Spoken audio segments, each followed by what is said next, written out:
राजकीय स्टंटबाजी करण्यात काय अर्थ नाही. राजकीय स्टंटबाजी करण्यात काय अर्थ नाही. माझ्या जातीच्या दाखल्याबाबत मोहोळ येथील ज्या उमेदवाराला मी पराभूत केलं तर क्षीरसागर, त्याच्या मुलाने CBIला तक्रार केली असेल आणि त्या तक्रारीवरून आमदार यशोद माने CBIच्या कचाट्यात अडचणीत अशा वेगवेगळ्या प्रकारच्या राजकीय द्वेषाने बातम्या पसरवलेल्या आहेत. वास्तविक पाहता त्याच्यामध्ये कुठल्याही प्रकारचं तथ्य नाही. कुठल्याही प्रकारचे CBIने माझ्याशी इन्क्वायरी केलेली नाही, मला पत्रव्यवहार केला नाही, मला सुनावणीला बोलवलं नाही किंवा काही नाही.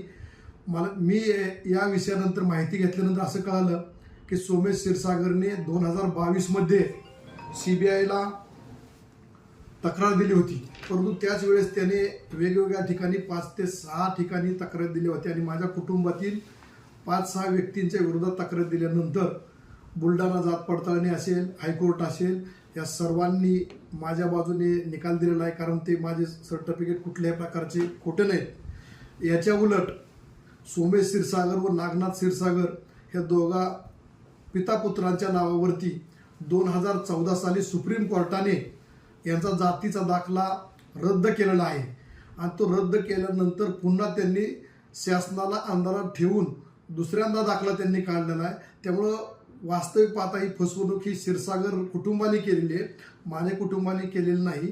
आणि असे वेगवेगळे राजकीय स्टंटबाजी करण्यात काय अर्थ नाही.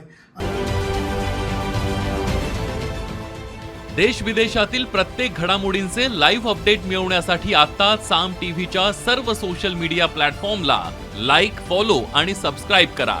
तसंच सर्व नोटिफिकेशनसाठी बेल आयकॉन प्रेस करायला विसरू नका.